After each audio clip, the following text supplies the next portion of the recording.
Extrait numéro 19. Qui est le Fils de Dieu ? Pour les chrétiens, le Fils de Dieu, c'est Jésus. Cette définition, qui a été rendue officielle lors du concile de Nicée en 325, déplaît souverainement aux musulmans. Selon eux, Dieu n'a pas besoin d'enfants. Dont acte.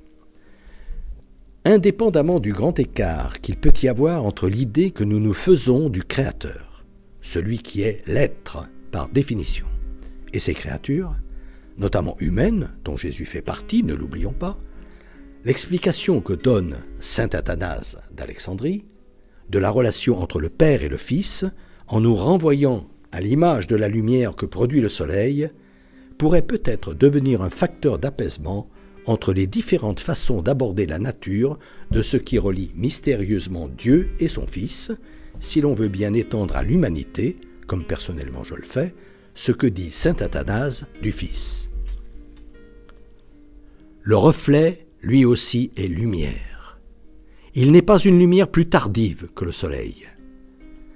Il n'est pas non plus une autre lumière, ni une lumière en raison de sa participation au soleil. Il est tout entier sa propre génération. On ne peut pas dire qu'il s'agisse de deux lumières. Si le soleil et son reflet sont deux, seule est la lumière issue du soleil qui illumine tout dans son reflet.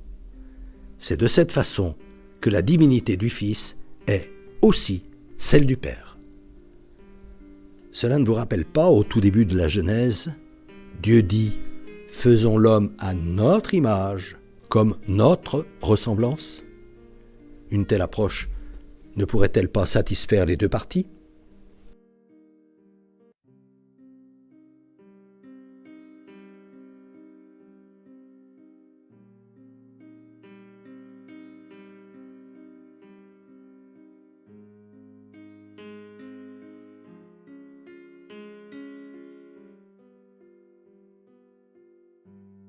Depuis des années, environ une fois par mois, j'envoie une lettre d'information spirituelle à tout mon carnet d'adresses. Le thème du moment est, depuis janvier 2019, « Être chrétien, ça veut dire quoi ?» Si ce sujet vous intéresse, n'hésitez pas à me transmettre votre mail, en vous contentant d'indiquer « auditeur YouTube », vos noms et prénoms, et éventuellement votre numéro de téléphone si vous souhaitez me parler.